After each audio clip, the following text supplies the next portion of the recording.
ليه علاقات الخيانة بتتكرر في حياتك كتير؟ وده برضو من الأسئلة الشائعة اللي بتوصل لنا الفترة الأخيرة. أنا طول الوقت بتخان. الخيانة دي ممكن تبقى شريك حياة، ممكن تبقى من صديق، ممكن تبقى من أخ. طول الوقت بتتعرض لصدمة في خيانة. طيب خلينا كده نفكها واحدة واحدة. أول حاجة لما احنا بنتخان، أول مشاعر بتسيطر علينا هو أنا عملت إيه أستاهل بيه الخيانة؟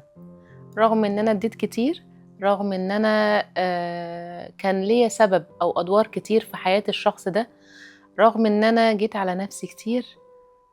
فيا ترى ايه الحدوتة؟ في علم النظام العائلي دايما بنركز على فكرة ايه النمط المتكرر في سيستم العيلة عندك، ايه المشاكل اللي قابلتك في طفولتك، او يمكن المشاكل اللي كانت موجودة بس انت ما تعرفهاش، أو يمكن على الخيانات اللي موجودة في العيلة سواء تعرفها أو ما تعرفهاش. ليه بنعمل كده؟ عشان أحيانا كتير بيبقى الوجع أو الألم بيبقى نمط متكرر في سيستم العيلة، فأجي أنا أخده في رحلتي معايا وأكرره مرة 2 3 ومش عارف سببه إيه. ودي أحد الأسباب اللي بتخلينا نقول ممكن يكون سببه حاجة في سيستم العيلة. في حاجة كمان ممكن ترجع للطفولة. يا ترى أنا إيه إحساس الأمان عندي في أول 5 سنين؟ الدروب اللي حصل في أول 5 سنين في حياتي فين؟ طب تاني 5 سنين في حياتي إيه العلاقات اللي كانت مش مستقرة حواليا؟ تركيزي كان على مين في شجرة عيلتي؟ من أقارب الدرجة الأولى، من بيتي، من بيت أجدادي. ومن هنا بيبدأ العقل اللاواعي بيعتاد على الباترن بتاع الألم اللي في شكل علاقات غير صحية أو في شكل مشاكل طول الوقت. فلما بيجي يتعرض لصدمة خيانة بالنسبة له بتبقى مألوفة، فبالتالي بتجذب لحياته علاقة خاينة مرة و2 و3. فطول الوقت بننصح إن تركيزك إن أنت بتجذب في حياتك كل وضع وحال أنت عليه. فلو أنا تركيزي 24 ساعة على العلاقات الصحية الإيجابية السعيدة، أزواج مبسوطين، نفس الفكرة هجذب لحياتي أنا كمان علاقات صحية.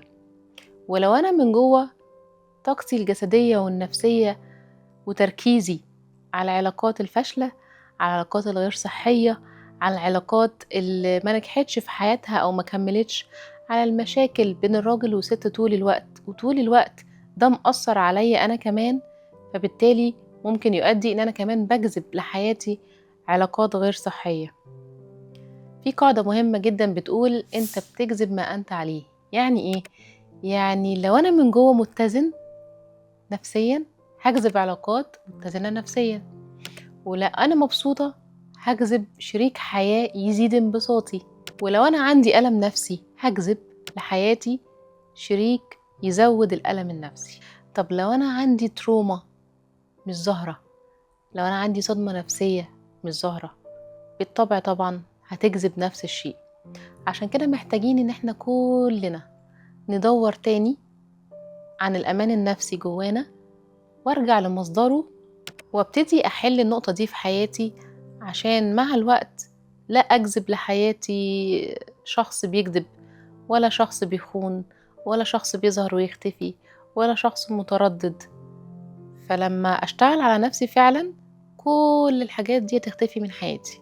فأول خطوة عشان أخرج من الدايرة دي مش إن أنا أكره الخيانة أو إن أنا أقفل قلبي وما أخشش في علاقات تانية، بس إن أنا أفهم أساس الدايرة دي عندي فين، وإيه اللي بيخليني أجذب النمط ده من العلاقات، وإيه اللي جوايا بيخليني أدخل علاقات وأقبل بأقل من اللي أستحقه.